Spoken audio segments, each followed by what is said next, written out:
Okay, Hare Krishna. Welcome everyone to our continued study of Srimad Bhagavatam. We're in the first canto, 12th chapter, and today's text is 28. Om Namo Bhagavate Vasudevaya.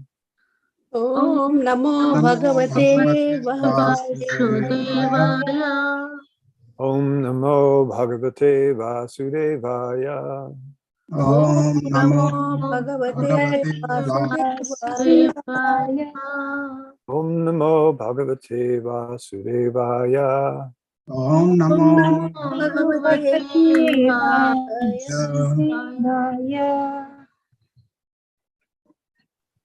Jijnasitatmayatartyo Muner Vyasa Sutad Asau Hitvedam Nripagangayam Yasyat Yadhyakuto Bhayam. Jijnasitatmayatartyo Muner Vyasa Sutad Asau Hitvedam Nripagangayam Yasyat Yadhyakuto Bhayam. Jijnasitat Yatartyo Muner Vyasa Sutad Asau Hitvedam Nripagangayam Yasyat Yadha Kuto Bhayam. Please chant.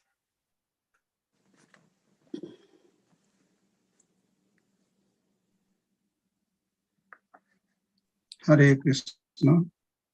Jigyasitam maya thato mune vyarsuta dasa hetvedam nirpagangayam yasyat abhyad kuto bhayam. Hare Krishna. Hare Krishna. Go ahead, Prabhu.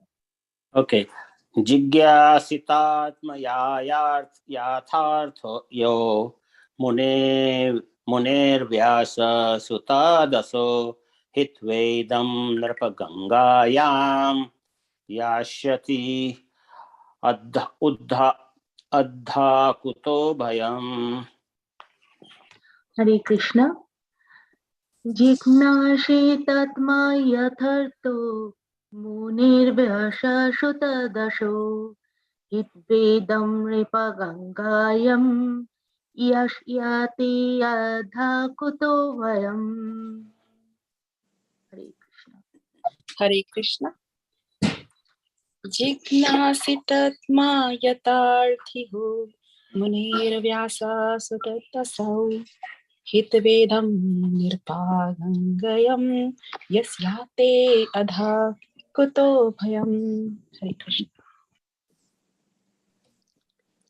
Jijnasitatma yatardhoyo munir vyasa asau hitvedam nripagangayam yasyate adhakuto bhayam. Hare Krishna. Jignasitatma yatharthayo mune vyasa sutudasho hitvedam nrupagangayam yasyatyata kuto bhayam. Hare Krishna. Jignasitatma yatharthayo munirvyasa sutadasau hitvedam nripagangayam yasyat kuto bhayam. Hare Krishna. Sitatma yatharthayo munirvyasa sutad asau hitvedam nirpagangayam yasyatya adha kuto bhayam. Hare Krishna. Jigyasitatma yatharthyo munirvyasa sutadaso hitvedam nripagangayam yasya tyadha kuto bhayam. Hare Krishna. Jigyastitatma yatartayo munir vyasa sutad aso itvidam nipa gangayam yasyati adha kuto bayam. Hare Krishna, thank you. It's nice to hear you again, Bob. Thank you, Anyone Prabhu. else? Thank you. Anyone else? Okay. Jijnasita, having inquired of Atma Yatatayaha, right knowledge of one's own self. Munehe, from the learned philosopher. Vyasa Sutat, the son of Vyas. Asau, he. Hitva, quitting. Idam, this material attachment. Nripa, O king. Gangayam, on the bank of the Ganges. Yasyati, will go. Adidha, directly. Akuta payam, the life of fearlessness. Translation.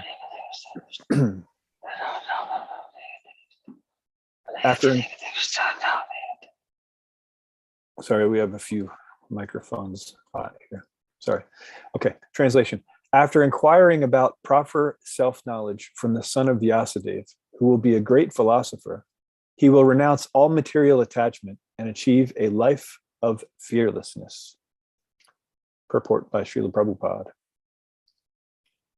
Material knowledge means ignorance of the knowledge of one's own self.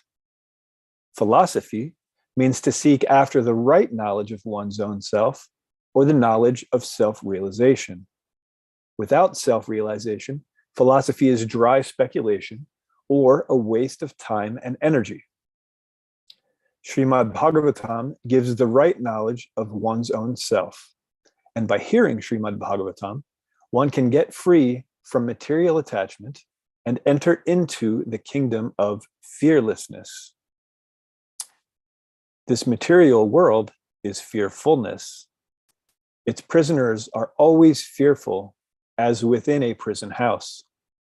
In the prison house, no one can violate the jail rules and regulations. And violating the rules means another term for extension of prison life. Similarly, we in this material existence are always fearful. This fearfulness is called anxiety. Everyone in the material world, in all species and varieties of life, is full of anxieties, either by breaking or without breaking the laws of nature. Liberation, or mukti, means getting relief from these constant anxieties. This is possible only when the anxiety is changed to devotional service of the Lord. Srimad Bhagavatam gives us the chance to change the quality of anxiety from matter to spirit. This is done in the association of a learned philosopher like the self-realized Shukadeva Goswami, the great son of Sri Vyasadeva. Maharaj Parikshit, after receiving warning of his death, took advantage of this opportunity by association with Shukadeva Goswami and achieved the desired result. There is a sort of imitation of this reciting and hearing of Srimad Bhagavatam by professional men, and their foolish audience thinks that they will get free from the clutches of material attachment and attain the life of fearlessness. Such imitative hearing of Srimad Bhagavatam is a caricature only, and one should not be misled by such a performance of Bhagavatam Saptaha, undertaken by ridiculous, greedy fellows to maintain an establishment of material enjoyment. Translation again. After inquiring about proper self-knowledge from the son of Vyasadeva, who will be a great philosopher, he will renounce all material attachment and achieve a life of fearlessness. Nama Om Vishnu Padaya Krishna Prastaya Bhutale Srimate Bhakti Vedanta Swaminata Namane Namaste Sarasvate Deve Gaur Ravani Pacharni Nirvishesha Shunyavadi Paschatri Deshitarne Om Ajnana Timiranda Sajnana Jnana Shalakaya Chakshur Unmilitam Yena Tasmai Shri Gurave Namaha Vanchakalvatrubhyascha Kripa Sindhubhya Evacha Patitanam Pavanebhyo Vaishnavebhyo Namo Namaha. Hare Krishna. So this verse, of course, is being spoken to Maharaj Yudhishthira. This past couple of weeks, we've been talking about the qualities of Maharaj Parikshit, because Maharaj Yudhishthira wanted to make sure that the empire was going to be in good hands, right? And so after Maharaj Parikshit's birth, I had an astrologer come and they're asking about, okay, how's it going to be? You know, and we learned that he's going to be, you know, just like his forefathers. He's going to be righteous. He's going to have all these qualities. And today we find out that he's going to study Srimad Bhagavatam under a great personality, right? So of all the things Maharaj Yudhishthira wants to hear, of course, you know, he's the emperor and he wants to leave a proper emperor to take care of the whole world. So of course, these other things are also very important, that he's going to follow in the footsteps of his forefathers and he's going to be a fair and just king. But the most important thing is that he's going to be a devotee. So he's very pleased by this. So this verse is, when Maharaj Yudhishthira hears this, this is you know, such a nice thing for him to hear. So I want to go through the purport. You don't have to bring it up again, but I want to go through the purport line by line, because this purport, I actually had to read it a few times to get the full gist of what was going on. Because I had some ideas of, okay, this is what's happening here, and okay, that's what's happening there. And then the more I read it, the more it was just so much more obvious of Srila Prabhupada's flow. So, I mean, probably some people read it the first time and it's like that for them. But for me, it wasn't. So I'm just going to go through. So again, I'll just read the translation. So after inquiring about proper self-knowledge from the son of Vyasadeva, who will be a great philosopher, he will renounce all material attachment and achieve a life of fearlessness. So Srila Prabhupada's first sentence of the purport is, material knowledge means ignorance of the knowledge of one's own self. So here Srila Prabhupada is just defining what material knowledge is. And it's funny because it's actually just ignorance of actual knowledge. So knowledge of oneself is true knowledge. We learned in Bhagavad Gita, the definition of knowledge is to know what is spirit, what is matter, what is the relationship between them, and who is the controller and creator of both, right? You know, what's the source? And so that's what knowledge means. But when we think of material knowledge, it's actually just ignoring what real knowledge is, right? Because material knowledge means something that we want to accumulate for our own sense of purpose. We want to control and enjoy our surroundings, and that is why we pursue what is known as material knowledge, right? We want to pursue things, we want to acquire things, we want to collect them, and then we want to control them and use them in an enjoying way, you know, so we can be comfortable, right? So we surround ourselves by these things. So this is what's known as material knowledge. But really all it is ignorance of actual knowledge, which is that we are spirit souls. We are a minute part and parcel of the Supreme Lord, and our purpose is to serve him, right? That's real knowledge. So this material knowledge is sort of, we're ignoring that whole thing. Yeah, okay, there may be a God, but here I am in this world and I have to take care of myself. I have to take care of my family. I want to enjoy some things. I don't want to just be miserable. I want to be comfortable. And so we acquire these things, we pursue these things. And this is known as material knowledge. we want to understand certain things. But as long as we're understanding them separate from Krishna, if we're trying to understand them independently, that is known as material knowledge. And so all it is ignorance of knowledge of one's own self. Because if we knew who we were, then we wouldn't be pursuing knowledge in that direction, away from true knowledge. We wouldn't be ignoring knowledge, right? So the next sentence, Srila Prabhupada describes what real knowledge is, right? So first we're learning what material knowledge is, which is ignoring true knowledge. And then we're getting what actual true knowledge is. So philosophy means to seek after the right knowledge of one's own self, or the knowledge of self-realization, right? So that's what all philosophy should be, that we should go after that right knowledge instead of seeking after the knowledge that's ignoring reality, just trying to make ourselves comfortable and entertained and, protected like that, separately from Krishna, that we do that toward Krishna, right? And then Srila Prabhupada specifies, or knowledge of self-realization. That's another way of defining what is knowledge, self-realization, understanding what is the self, what is spirit, and how everything's connected. Then Srila Prabhupada puts like a disclaimer in here. He says, without self-realization, philosophy is dry speculation or a waste of time and energy. So this disclaimer is here for those who they understand that the material world is false, right? These are Brahmavadis and Mayavadis. They understand that the material world is false, it's an illusion, and they want to escape it. They want to get out of it. But they do not have the desire or the qualification to enter into this spiritual world, into Krishna's pastimes. And so the best that they can do, if they are successful and this is a very difficult thing, because they have to follow this philosophy and they have to give up all material attachments, which isn't the hardest thing for them, because they do understand that material attachments are illusions, so they can do that. It is still pretty difficult, but it's, since they have that philosophy, it's a little easier for them. If they are able to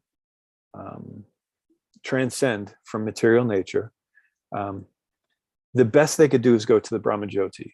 Now, the Brahmajyoti, technically, it's transcendental to the material world, right? Technically. But it's not actually the spiritual world in the sense that you're re-entering association with Krishna. It's like, okay, so one time, let's see, it was about 5 or 6 years ago, I was traveling around and I was distributing this graphic novel about Lord Narasimhadev that I compiled. And so I was traveling around to the different festivals in North America and basically following the Rath Yatras and other festivals. So when I went to go up into Canada, so I drive through, the New York side, they have a little checkpoint and they make sure that you have all of your paperwork. And so they look, okay, so you go and you cross over the river and then you're in Canada, right? But then there's a customs area. So you have to show your passport again. They make sure, you are who you are.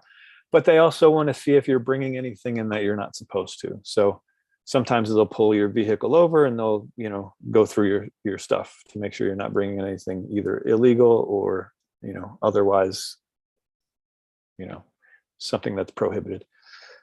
So I'm in Canada technically, and I was borrowing my father's truck, and in the back I had, my stuff for sleeping and all that, but I also had the books that I was selling at the different festivals.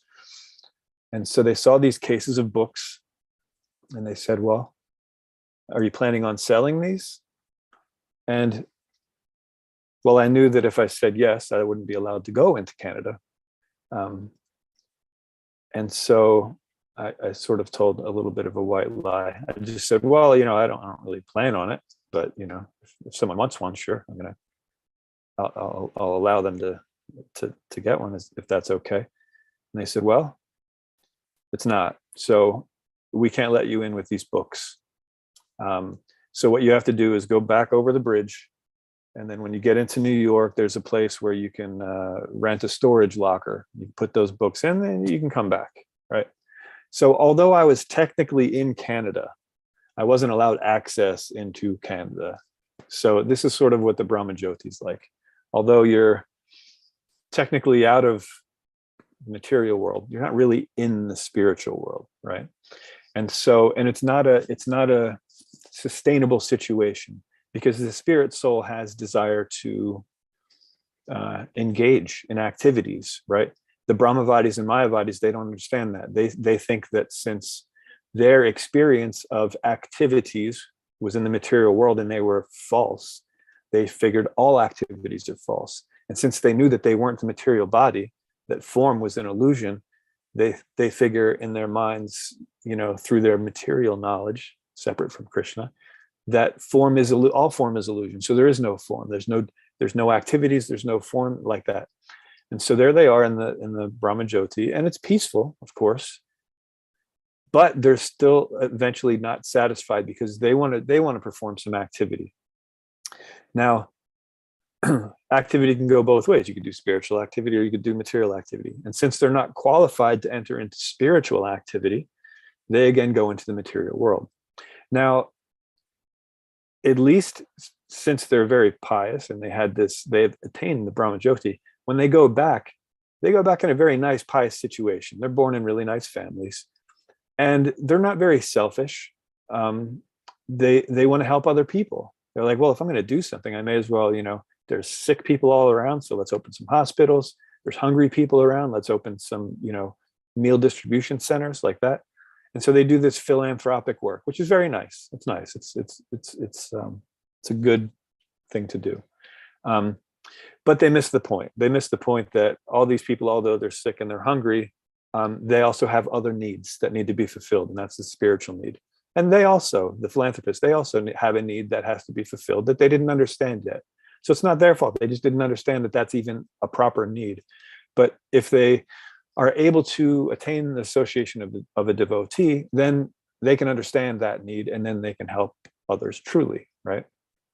And so Srila Prabhupada puts this third sentence in as a disclaimer, because there is the material knowledge that takes you away from real knowledge, right? It's just, like, for example, modern so-called science, right? It's logical. So or semi-logical, we'll say. So you could classify it as knowledge, or we classify it as knowledge in general. So like, for example, one day a fellow was sitting below a tree and this apple fell down, and he thought, well, why did it fall down? Why didn't it just float there? Why didn't it go to the side or go upwards? Like, what's the deal? What's pulling it down? Right.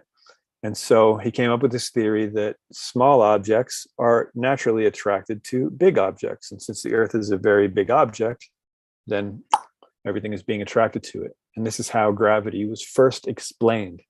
Of course, we observed it before that, but this is how it was first explained by Sir Isaac Newton, right? And so there's Newtonian gravity. Now, after a while, another scientist comes along and he says, well, Mr. Einstein, and he says, well, it's logical, it makes sense, but if you follow that logic even further, then, so the universe is a very big place, and there are big things and there are small things, bigger things and smaller things. And so if this fellow Isaac Newton's theory was 100% correct and complete, then everything in the universe would gradually be merging into this sun, which is the biggest thing, and everything would be, basically being sucked into that and would be destroyed. But since, these astronomers have been measuring the distances between the planets for such a long time, and they're not coming together, they're staying apart. So then Einstein said, well, okay, so this theory, although it makes some sense, it's not complete. So then he built upon that, right? And he said, well, then it's relative. So he came up with what's called the theory of relativity, relative to, where these objects sit in space. They can have their own gravity, but they can also stay further apart from one another. And he explains this in a fairly logical way that we can follow, right? But the point is, even though it's logical and can be followed, and we can see that, oh yeah, the first one was incomplete and this one's more complete. What we don't see, and obviously it's still not all the way complete, Einstein's, there's still more to it. And there's actually a devotional reference for that. But the point is that it's not taking Krishna into consideration. It has nothing to do with who we are as spirit soul, what is material nature. It's just trying to analyze something and explain it, so that we could just have knowledge about it, or so that we can control it or enjoy it in some sort of way. And so that's what's known as material knowledge, which isn't really knowledge at all. It's something that is disguised as knowledge because there's a logical thread that goes through it. But since it has nothing to do with us as eternal spirit souls, we don't need to know how this material world is designed, because it's an illusion ultimately, because we are eternal spirit souls and material nature is temporary.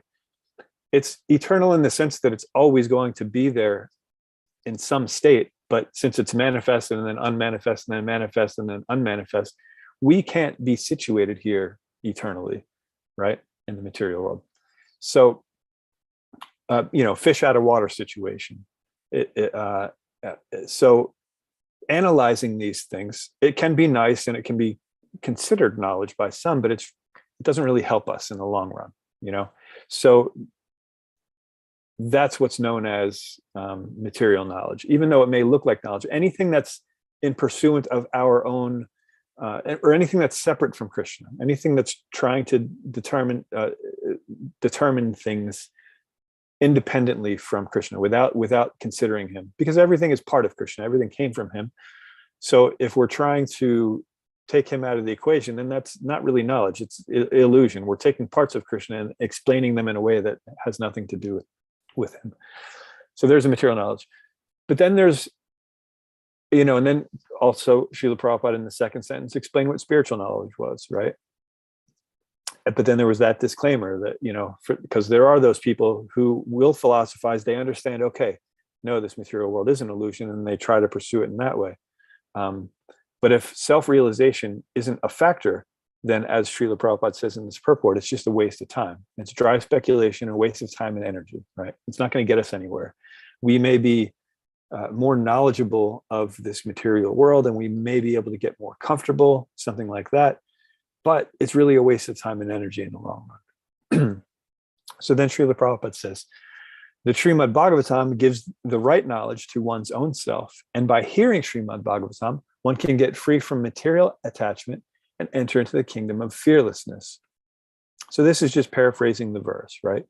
Because Parikshit Maharaj, it is said that he's going to inquire from the son of Vyas, and that afterwards he's going to renounce all material attachment and achieve a life of fearlessness. So this is how one attains real knowledge. So we've talked about what material knowledge is, we've talked about what real knowledge is, and then we've talked about what misapplied true knowledge is, right? With the Brahmavadi and Mayavadis. So obviously between those three, if you ask anyone to choose, do you want the fake knowledge, the misapplied knowledge, or the actual properly applied knowledge? Then obviously that's what we're going to pick. And so then Srila Prabhupada gives us, okay, well, if that's what you pick, this is what you do, study Srimad Bhagavatam under a great philosopher, someone who understands it, right? And that's how we get to fearlessness, right? Who doesn't want to become free from anxiety and fear, right? So then Srila Prabhupada talks about this material world being a world of fearfulness, right? It's a world of fearfulness because we have this misconception that things belong to us, that we can control certain things, and that's what we do when we are acquiring material knowledge or ignoring actual knowledge, is we're acquiring things, we're acquiring situations, comforts, things like that. And we think that they're ours. We are claiming them as our own concern. And the fearfulness comes because everyone's trying to do that. And so people are trying to take these things away from us. We're trying to accumulate, whether it's wealth or shelter or security, whatever the case may be, but someone else is trying to take that as well. And so we're afraid that it's going to be taken away. And even if someone else doesn't come along, say that, we dig a hole deep into a mountain and it's a fortress and there's, proper security around the whole thing, and no one can take that which we have collected. Well, we're also eternal spirit souls in a material body. So eventually the body's going to die and we can't take these material things that we've accumulated. So even if we come up with this seemingly ideal situation where nobody can take the things away that we've accumulated, death is still going to come. Now, Hiranyakashipu tried to counteract this. He went to Lord Brahma and he was like, okay, you just make me immortal. That way I get to keep all my stuff, right? And Brahma was like, well, I can't do that. He was like, all right, well, make it so I can't be killed by this and this and this and in this time and in this circumstance and indoor, outdoor, not during the day or the night, all these things. So he's coming up with all these things of ways that he can't be killed, and he thinks he's got it. He thinks he's got it made. Now no one can take my stuff. I am the controller. I am the enjoyer. If someone is my enemy, I kill them, like that, right? But we all know how that story ended, right? So no matter how much we try to accumulate, eventually at least death's going to come. So therefore there's fearfulness in the material world because we can't hold on to anything, right? And then Srila Prabhupada gives this analogy of a prison house, right? Because that's what this material world is. And if we don't follow the rules, then there's an extension to that prison life. In other words, after we quit this body, if we haven't become reformed to real knowledge and can enter back into Krishna's pastimes, then here we are again in this material world, this prison house, another sentence, until we actually become reformed. So Srila Prabhupada gives that.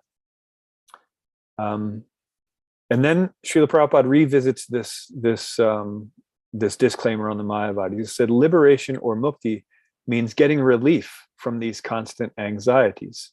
So that's what real liberation means. So like I said, technically, when you go to the Brahmajyoti, that's liberation because you have been liberated from material nature, right? But it still doesn't get relief from the constant anxieties completely, because then you end up coming back eventually, right? And then Srila Prabhupada said, this is possible only when anxiety is changed to devotional service to the Lord. So getting rid of relief from constant anxieties, the only way we can do that is how Srila Prabhupada says, is when that anxiety is changed to the devotional service of the Lord, right? And then it gets clearer. Let's see, I think it's, the very next sentence. So Srimad Bhagavatam gives us the chance to change the quality of anxiety from matter to spirit. Now that's a great sentence, right? So our philosophy is that anything can be used in Krishna's service, right? We know this. And we've talked about things that, you wouldn't think can be really used that favorably in devotional service, like anger. We've talked about that in some of the previous chapters, right? But even anxiety, right? There can be spiritual anxiety. So at first when I read that, I thought, well, okay, yeah, sure. There's spiritual anxiety, like the gopis, for example. They understand that Krishna is running through the forest and he's barefoot, right? And in the forest, there are little pebbles and there are little thorns and things like that. And so they're anxious. They're thinking, oh no, Krishna's feet, they're so soft and he's going barefoot through the forest. And, there's so many things that can injure him. And so there's this spiritual anxiety, right? But that's not what Srila Prabhupada's talking about here in this purport. So what Srila Prabhupada's talking about here is so first he's saying, okay, Srimad Bhagavatam gives us this chance to do that.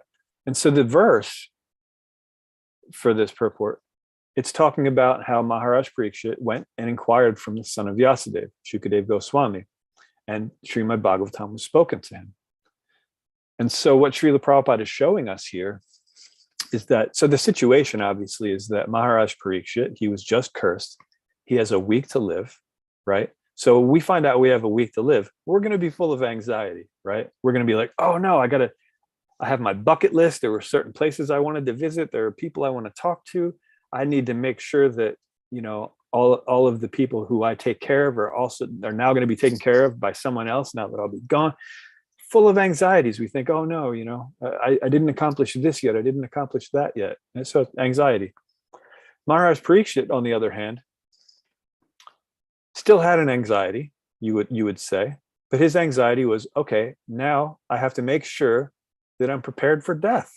So I'm going to go find a qualified person and hear from them to make sure that I have all the knowledge I need to go back home, back to Godhead. So this is how we change our anxiety from material to spiritual. It's the same way we change anything from material to spiritual. we stop thinking in terms of us and as separate from Krishna, and we start thinking in terms of Krishna is the center, right?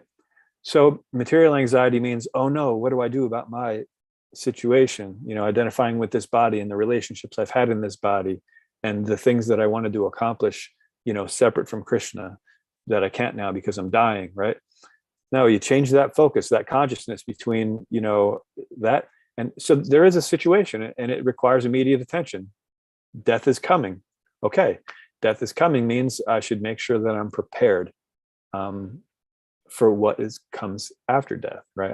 I don't want to come back to this prison house. I want to make sure they go. So now I'm going to find a person who's qualified and I'm going to hear from them, right? And so this is what he did. So that's how we can change anxiety from matter to spirit. Like I said, it's the same way we change anything from matter to spirit. And then Srila Prabhupada continues, this is done in the association of a learned philosopher, like the self-realized Shukadeva Goswami, the great son of Sri Vyasadeva. So Maharaj Parikshit, after receiving warning of his death, took advantage of this opportunity by associating with Shukadeva Goswami and achieved the desired result. So then, after this, Srila Prabhupada gives us a short purport about this phony Bhagavat Saptaha, right? So there are unscrupulous men who, they use this as like a business tactic. So the verse says that Maharaj Parikshit, he goes and he learns about proper self-knowledge from the son of Srila Vyasadeva, who's a great philosopher. And at the end of that, he renounces all material attachment and achieves a life of fearlessness. So who doesn't want to achieve a life of fearlessness? We may not want to get rid of our material attachments, but we do want to become free from fear, right? We don't realize that they go hand in hand. You give up your material attachment, you're automatically fearless, because what's there to be afraid of? At that point, you know who Krishna is, you know who you are, you know your eternal spirit soul, you know that you can't be burned by fire, moistened by water, withered by the wind, you cannot be cut to pieces, pierced by sharp objects. You're unborn, eternal, ever existing, and primeval. What's there to be afraid of? And if you have a relationship with Krishna, Krishna is in control, we are not. And so everything is going to happen for the proper reason, because Krishna is doing it all. So how is there going to be fear?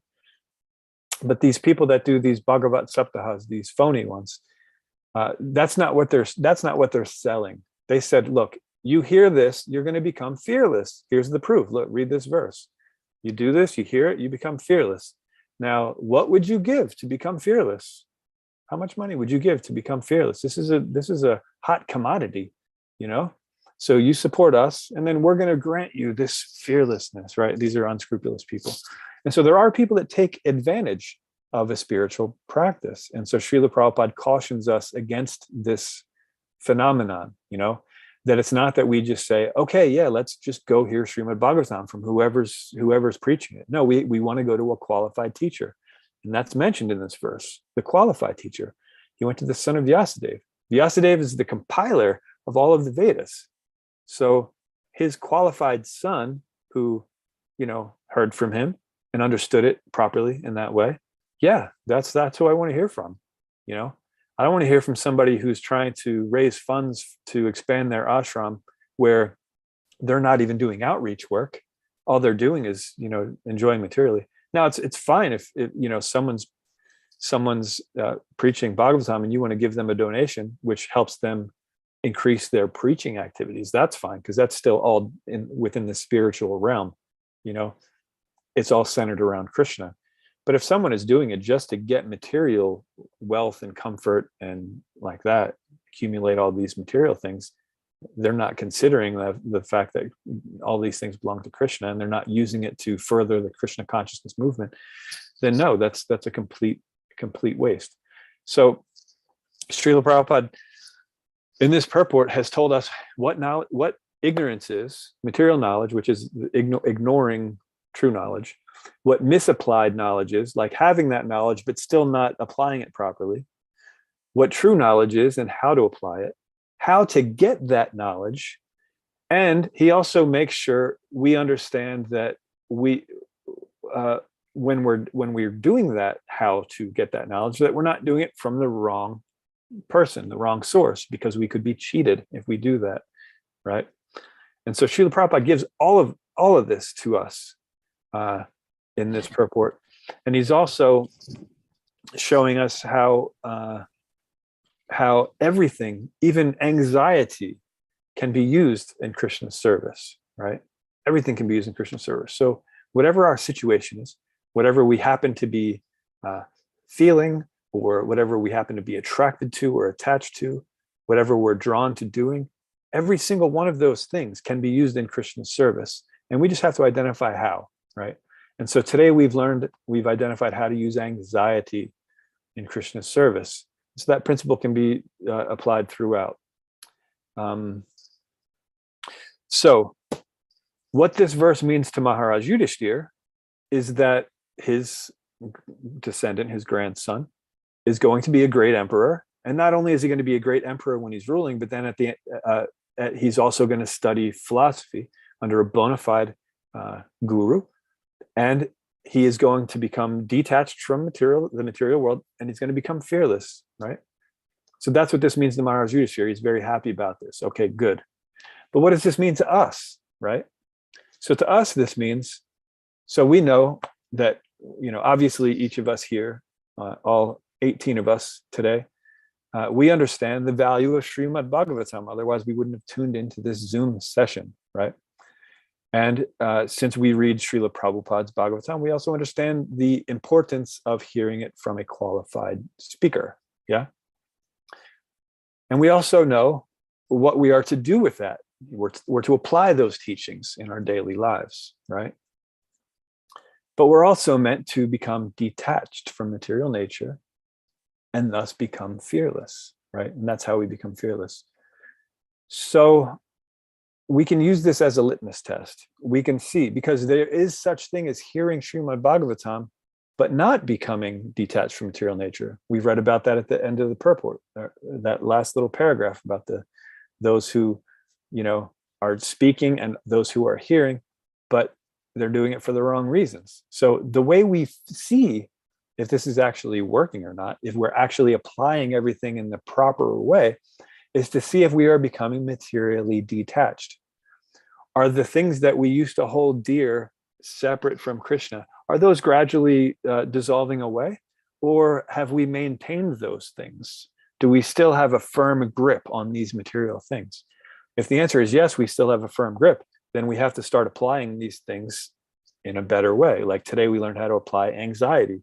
Instead of being anxious in a self-centric way, who's going to take care of the people I'm taking care of? There are so many things I wanted to accomplish here in this particular material world, in this particular body, that I didn't get to do. There's that anxiety. And then there's the anxiety of, okay, well, sure, I just heard I'm going to die in 7 days. That's a serious thing. I have things that I need to do about my spiritual life. I have to go and inquire from someone who is qualified to give me proper instruction. And so if we're not doing these things with all aspects of our lives, taking the consciousness of this thing is for me, for my comfort, for my service, for my protection, for my satisfaction, and transforming that consciousness to this thing is for Krishna, and how do I use it properly for Krishna service? If we're not doing that, then we're not truly applying the knowledge of Srimad Bhagavatam. We're hearing it, right? And we appreciate it to an extent where we keep hearing it. But if we're not applying it, then we're sort of missing out on a lot of things that we could be taking advantage of. So this is what we should do. As we're hearing Srimad Bhagavatam and we're hearing how to apply these different things, we should say, okay, am I doing that? And if I'm not, okay, I better start working harder on that, right? Because when the time of death comes, which we don't know when that'll be, we want to be prepared, right? And so Maharaj Parikshit, he had the great fortune of understanding that, okay, you got a week left, okay, and I'm going to spend this week in the most Krishna conscious way possible. And that's what he did. He didn't try to counteract the curse, which he could have done easily. He didn't try to talk him out. He was like, okay, I accept this, and I'm going to make the best of the situation. And we can see, in the material world, there are all sorts of things that cause anxiety, right? Anxiety means the fear of losing the things that I'm comfortable with, right? And so there's all sorts of things. There are diseases, there are natural calamities like floods, earthquakes, tornadoes, all sorts of things happen. Important people who are important to us die, and all sorts of things are happening. How do we react to those things? If we find ourselves reacting in a way that we're anxious about our own situation, possessions, things like that, independent from Krishna, separate from Krishna, then we have to take a long, hard look at that and look into associating with the devotees who can teach us how to properly apply these things in our lives, so that we're less focused on the self-centric consciousness and more focused on this Krishna consciousness, right? Krishna-centric consciousness. And so that's what that means to us. That's what this verse means to us. We see that the result of us studying Srimad Bhagavatam should be that we become materially detached and fearless. And so that should always be in our mind. We say, okay, am I becoming more detached from matter? And then if the answer is yes, then okay, then you keep doing that. And if you think, all right, well, it's happening, but it's happening slow, then okay, you want to find out how to make it faster? Guru, Sadhu, Shastra, chanting. Those are always the answers. Guru, he's going to instruct you according to the Shastra of how to do things properly. The sadhus, we can inquire from them, from their experiences, because we're all going through the same sort of thing. So some of us have been through things that others are currently going through, and then we can help each other along. And then Shastra, it all comes down to Shastra. Guru is just talking about Shastra. Sadhu is just talking about Shastra. And so the Shastra is also there to give us instructions, right? And then chanting, our vow to the Guru and our means of liberation. It clears all of the unwanted things. And so it basically takes, when we're doing this material knowledge, we've had this layers and layers and layers of illusion that's keeping us separate from Krishna. So we don't understand that actually everything is Krishna. So, right? And then as we're chanting, these layers start disappearing. And then we go from material knowledge or false knowledge to actual knowledge, because we could see things as they are just by the chanting process. The chanting is a cleansing process, and we start seeing things as they are. So we go from thinking, this knowledge, which isn't really knowledge, and then we say, okay, no, that's the true knowledge. So let's just cultivate that, right? And then when we do that, we naturally become materially detached and fearless, because we, like I said, we see, all right, we're eternal spirit souls. There's nothing to be afraid of. Krishna's in control. Sure, there's all sorts of things happening, and sure, there may be anxiety because I'm in this material world and I don't belong here. So how do I use that anxiety in Christian service? I go and I make sure that I'm hearing properly from the Srimad Bhagavatam, and I'm going to apply that into my life so that I become materially detached, right? And so that's the importance of this verse, both for Maharaj Yudhishthira and for us. So I will stop here to see if there are any questions or comments, any additions, anything like that. Thank you, Prabhuji, for wonderful session to your live practical examples. So, anybody, dear devotees, if anybody is having any questions or comment or anything, please unmute and you can go ahead, or you can raise the hand as well.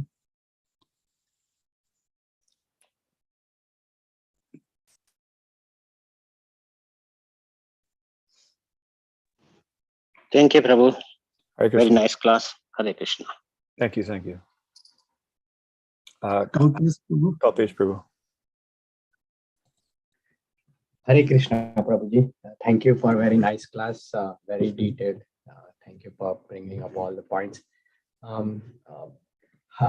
The biggest impediment I see being materially attached, sometimes it may be looking like, okay, you can renounce the material objects, like you don't want to go to the shopping mall or restaurant, or you don't want to eat certain type of food. So that's kind of I practice in most of it. But when it comes to the body, like material body which we are carrying, and the pain which we go through that, and certain things which happens in our physiology.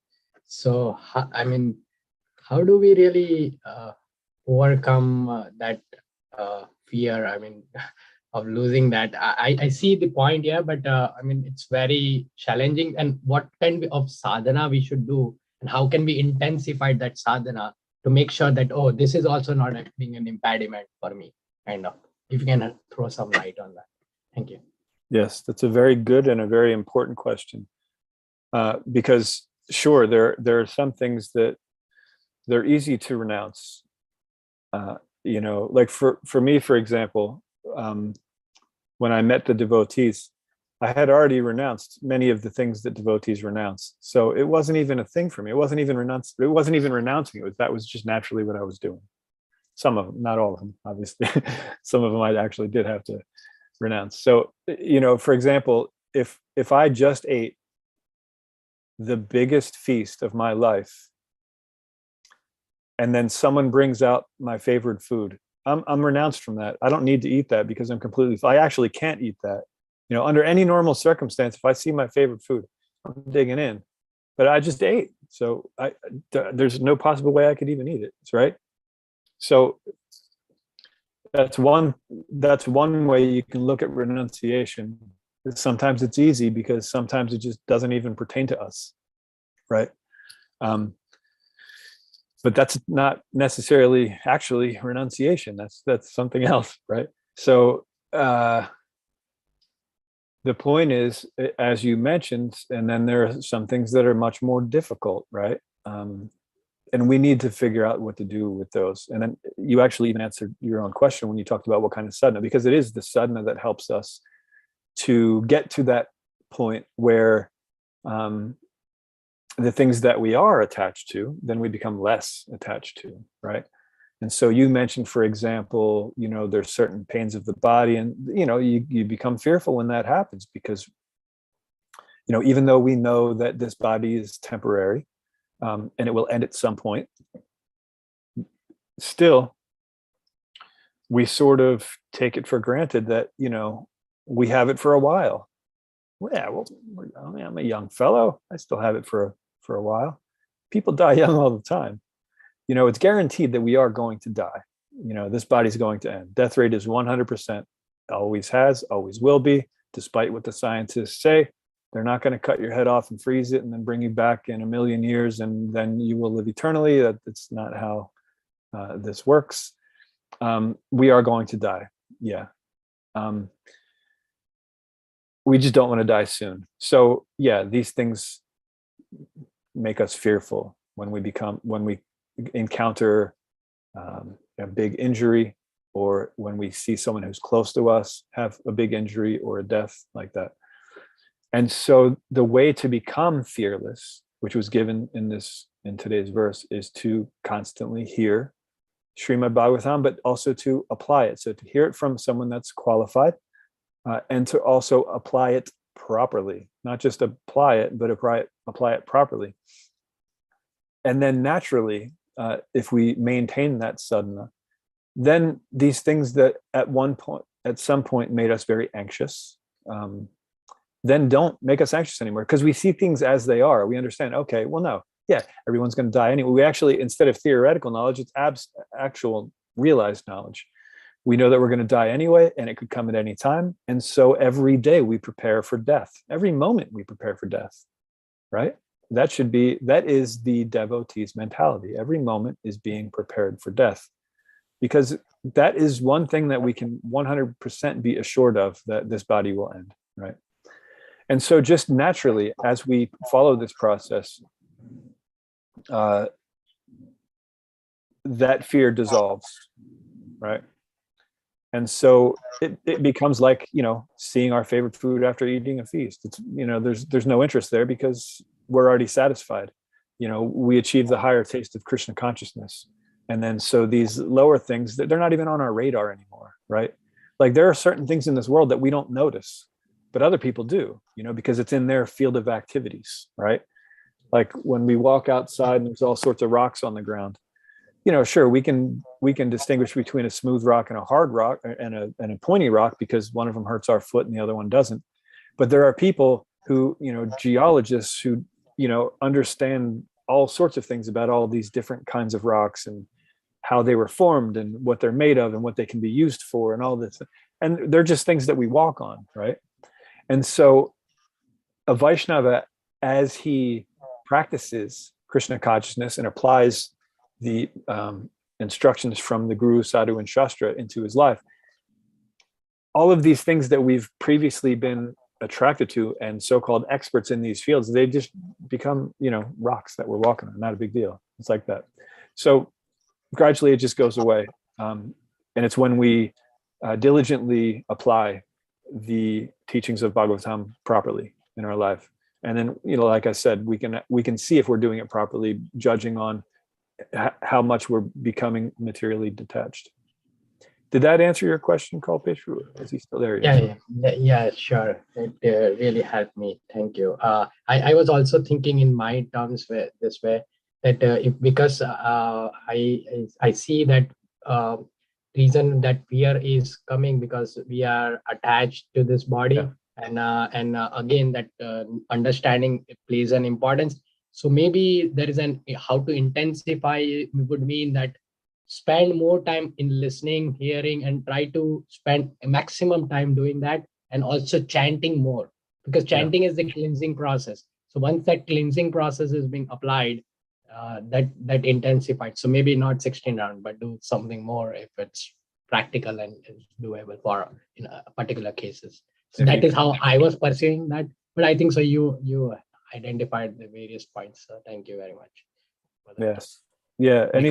Anything can be used in Christian service. Like we said, we were talking about using anxiety and making it spiritual. So it's not a bad thing that we're anxious when, we get a bodily pain. It's called, what is it? Smasana Vairagya, the renunciation that we feel when we're at a funeral, right? Yep. When we see a funeral pyre. Yeah. Or when we get hurt, we all of a sudden we're like, oh, geez, yeah, this is real. It's not just theoretical that I'm going to die someday. Like I just felt some serious pain. So it's good that we have that because, that's what Maharaj Parikshit had. Yeah. You have a week left. Okay, well, now I'm going to focus. So each time we feel anxious like that, we can use that as a blessing. It could go the wrong way for us. It could go, oh no, I better visit the Grand Canyon, or whatever the case may be. No, but if we use it for, oh, now I'm going to study harder. I'm going to make sure I'm applying this properly. Then that's good. So yeah, it's not a problem that that you're anxious about these things. It's how you apply that anxiety, if which way you're going to apply it. So as long as you apply it the right way, good. It just helped you. Become more Krishna conscious. So you thank that, car that ran over your toe. Like, that's a good thing. That car just ran over my toe because this week I'm going to be super serious about spiritual life.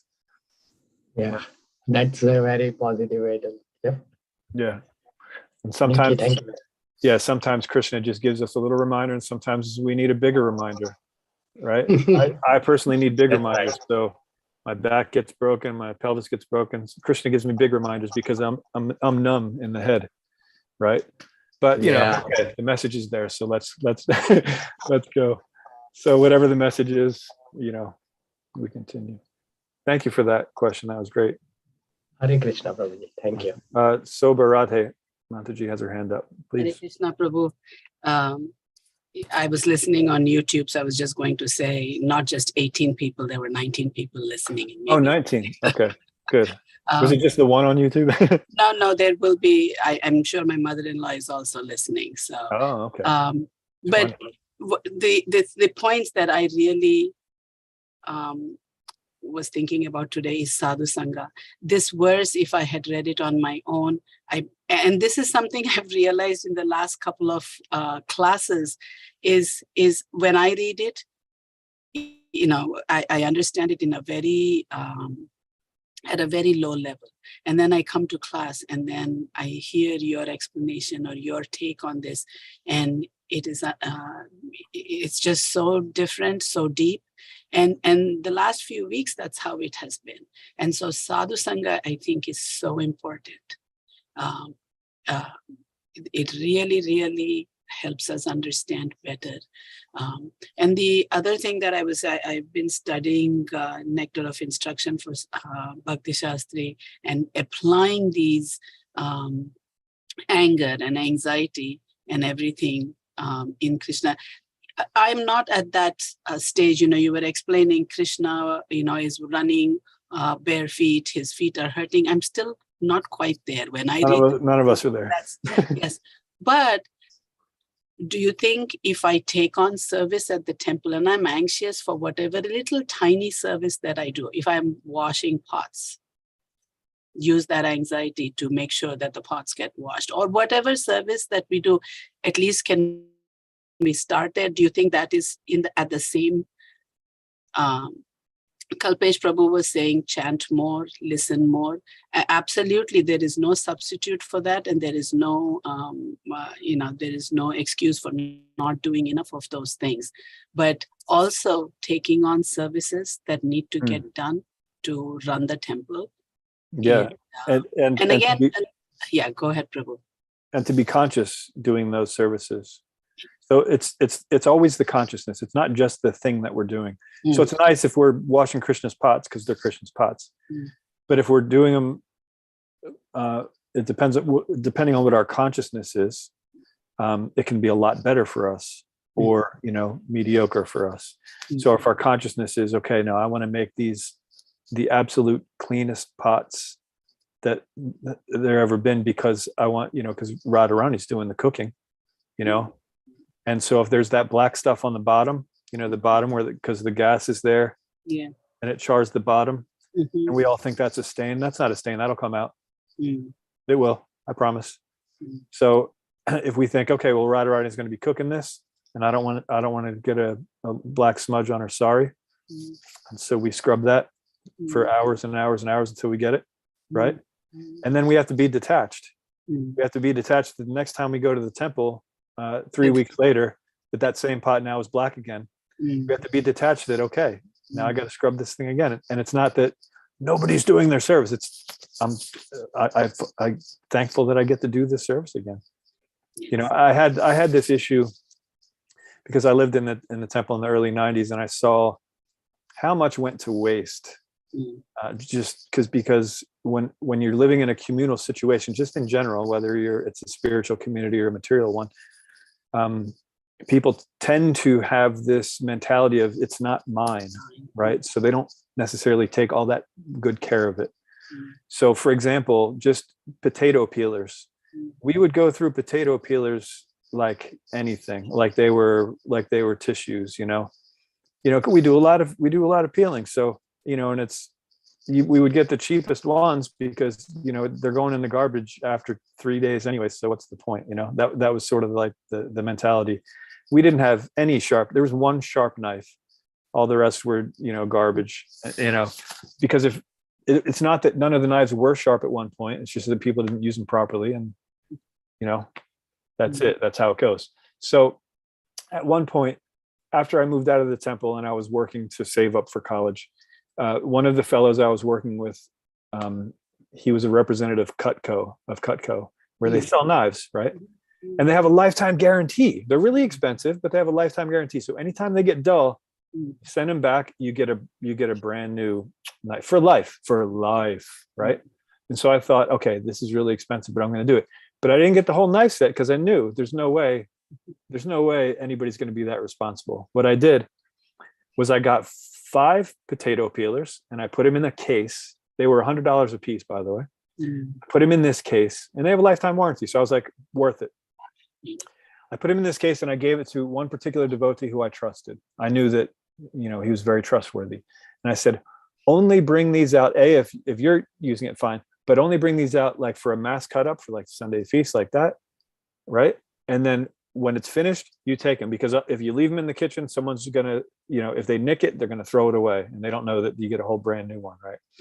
And so I did this whole thing and I thought it out. elaborately of like what could possibly go wrong. Okay, no. So there it was, and then there was that case, and anytime it goes bad, there was the card in there where you send it to, and you get the new one. And so they lasted about a year and a half because that devotee who I entrusted them to, left the temple for whatever reason, and then those peelers went into circulation, and then they got thrown away. It could have been a lifetime. So, but the point is that I thought I was giving him in the right consciousness. I meant well, right? But since I was thinking in this way that, oh no, the devotee's going to do this, they're going to do this. And then, so I was trying to make a situation where, that service would be, the most proper. And that was very materially minded of me. Even though the intention was good, Krishna was there, it was still, I was trying to keep control of the situation, and it's okay to try to do our best in everything, right? That's fine. But if we think that if we think we're manipulating this, or we think we're the doer of it, basically, then it's not proper service, right? So, we do what we do, and obviously it's not that we just keep buying these expensive knives and giving them and being, if we have that amount of money, sure, go ahead and do that. But, we can learn our lesson from it. If something that we keep giving is not being used properly, then we can, give it to another department, or, somewhere where it's going to be, more appreciated, or whatever, or just keep giving it, because either way, it's going to Krishna's service. It's not like, it may not be materially effective in the material sense, but it's going to Krishna. So whatever your consciousness, if you're giving in good consciousness, whatever happens to it after that, it doesn't matter, because the consciousness was there when you gave it. That's the most important thing. And the same thing with service. It's our consciousness. So if we're washing this pot thinking, oh man, these guys don't know what they're doing, I should come in here and train everyone. If we're thinking that way, forget it, go do another service, or keep doing that. But, pray that, you scrubbing that is also rubbing away that anartha in your heart that thinks that, you're the only one that knows proper cleanliness, because there's so many things that we don't know. Right. And so, but if the mentality is, okay, these pots are being used for Krishna's service, and so I want to get them the cleanest I possibly can, even if it means I'm going to get a sore elbow, or even if it means one pot took me 2 hours to clean. I cleaned that pot and now I can't stay anymore and I leave.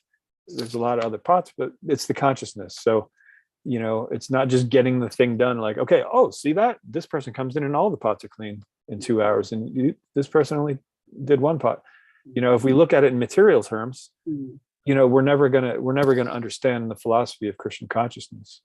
It's always the consciousness. If we're materially motivated in whatever we're doing, then it's not knowledge. And if we're Krishna conscious, then it is knowledge. Go looking under Priya. I'm sorry, I saw your hand went back down, and I know it's getting later, but did you want to add something or ask something? It's all right. Yeah, actually, Sorry. you're very right. About like my personal experience, like dealing with other devotees, sometime in service bring you anxiety. Because sometimes they don't understand you, sometimes they Right. just talk back about you, and they don't appreciate what you're doing, and all this stuff, and is like immediately it's very hard just not to be in anxiety. But like you say, knowledge, after some time you understand whatever happens because of Krishna, because Krishna wants to teach me a lesson. But immediately, this anxiety, you can't help being anxious. No, Being in situation. It took me a long time to learn that little lesson of detachment. And it wasn't until I started very scrutinizingly studying Srimad Bhagavatam, because while I was living outside the temple, my whole purpose was to, go to college, get a job that's favorable to having a preaching center. I'd only have to work weekdays, so I'd have weekends and summers off. I was going to be a teacher. And so the whole thing was designed around the preaching center. So you could say that the motive was pretty good. But the consciousness wasn't completely there, because I still was acting as if I were in control. I have to get the proper career in order to do this. I have to, so it was this thing where I thought that my material situation would create, and of course, different situations are more favorable or less favorable to Krishna consciousness. That's true. But we can't see it as we're the doer of that, and that's what I was doing. And, and that's the consciousness I had when I, got these specific potato peelers and like that and gave it. And then I was frustrated when the devotee left and then they all got, thrown away. When I started studying Srimad Bhagavatam, scrutinizingly, actually studying it and trying to figure out how to apply that into my life. Because before I heard Srimad Bhagavatam, I went to Bhagavatam class, but I mean, actually scrutinizingly studying and saying, okay, what does this mean for me? It wasn't until then that I learned, oh yeah, duh. We read about this in every purport we ever read. It's all about the consciousness, not about the activity. That's straight Bhagavad Gita. We don't even have to get to Srimad Bhagavatam to learn that lesson. But I had to go through so much in order to get that lesson. Krishna doing so many different things and taking Krishna takes things away to teach us lessons, And if he didn't, then I would have never learned that lesson. I would have thought, you see, this is the right way to do service. You have to do it this way, and then this way, and then this way, and then give it like this with this, that would have been my mentality if those wouldn't have gotten thrown away. So we have to have detachment. Now, if I would have given them properly with detachment, then at least that would have been the proper thing for me. And whether they got lost or used properly or not, it doesn't matter because Krishna's in control. So Krishna does these things. When we think, well, come on, Krishna, it was the thing and it worked so hard to get it. And, now it just got thrown, we could think that way, but no, he's in control. He knows what's going on. He knows that sometimes when people are peeling potatoes, they have to be a little bit inconvenienced by it. Right. And that's how they're going to learn their lessons better. If they had this perfectly sharp thing for the rest of their lives, maybe they're not focusing properly. I don't know what the deal is, but Krishna does. I assure you, Krishna does. And so that has to be our mentality. We have to have that detachment. That's the most important thing. Mother Vindyavali. It is too late now, Prabhu. Anyway, thank you very much. Sorry. You gave me so nice points. Like you said, that detachment and about your pillars. I do have something in the temple. I did it. But, at first I said, what is this? They're not cleaning properly, and it's not happening like that. And those are big things. I couldn't do it. Otherwise, if it's a small thing, I would have done it. But I couldn't do it. But it's a manpower needs that for that. But it didn't happen. Now I learned a lesson today from what you said. Yes, that is Krishna's, and he will take care of it.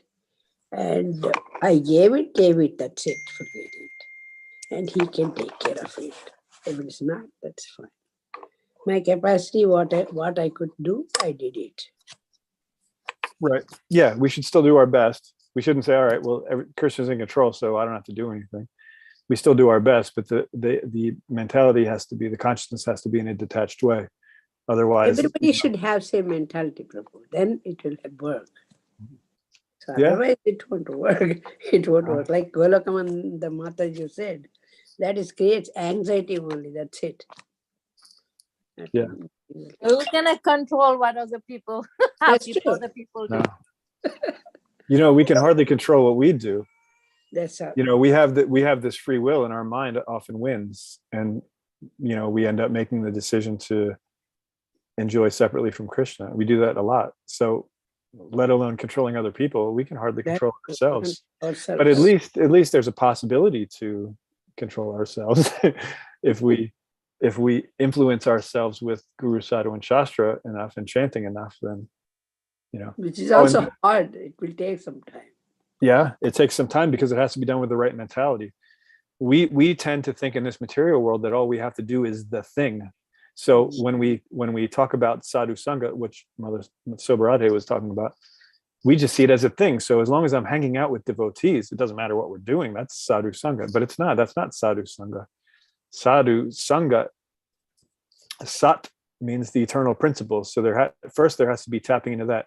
And sangha, association, even the English word association, it doesn't just mean proximity. It means that you are imbibing the principles that they are, and then you're manifesting it within yourself. There has to be that transfer of that sat principle. if that's not there, it's not sadhu sangha. You're just hanging out with a bunch of people that you like. Yeah.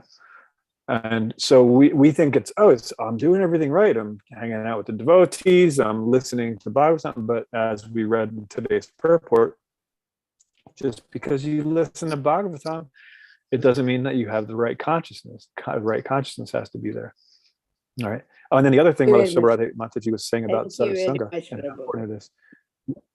Sure. Thank you. Thank you very much, Prabhu. Yeah, it's, I guess. Hare Krishna, late. Prabhuji. Sorry. Hare Krishna, Prabhuji. Just thank you very much for your nice class. It was really very nice, and I realized a lot of things. I realized the importance of devotional service to remove anxiety and fear. So it was really very, very nice, very deep. Thank you very much. Thank you. Thank you. Hare Krishna. Yeah, the beauty of sadhu sangha is that everything is already presented to us, and Prabhupada has already given us everything. So the sadhus, they're not saying anything new, certain perspectives.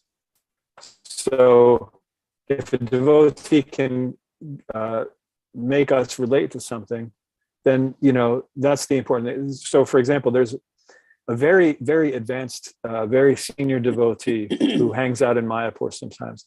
He can quote shlokas like anything. He's very knowledgeable of the philosophy. And then there's a Maharaj who regularly gives Bhagavatam class, right? And I happen to understand particularly what this Maharaj is saying, because we have sort of the same wavelength, right? But this devotee, even though he said, I just don't understand a word. Said what this Maharaj was saying, but just in different words, right? And he said, oh, that I understand. Because I knew that this devotee, he understood in terms of verses and this type of logic. So all I did was put it in different words. And he said, oh yeah. Oh, is that all he was saying? Yeah, that's all he was. Okay, like that. And so it doesn't mean that, I was more intelligent than either of them. It's just that, and it's not that I made anything up on my own. It's just sometimes we just need to put things in different words. Like we hear that we're not the body over and over and over again, but we still act as if we are the body. We stub our toe and we say, ow, and we want the world to revolve around us until we're healed, and so that's the thing. It's not that the sadhus will give us anything new. The sadhus, by definition, only repeat that which the previous acharyas have given. But they do it in a way where they understand where you're coming from and how you can understand it. And so it's like that. So that's the beauty of sadhu sangha. It's not that anything is being manufactured or anything new is coming to light. It's just that, somehow I'm able to understand because this understand like that. All right, I'm sorry, I went way over again. I apologize. But anyway, that's that. Srila Prabhupada ki jai, Srimad Bhagavatam ki jai. And thank you all.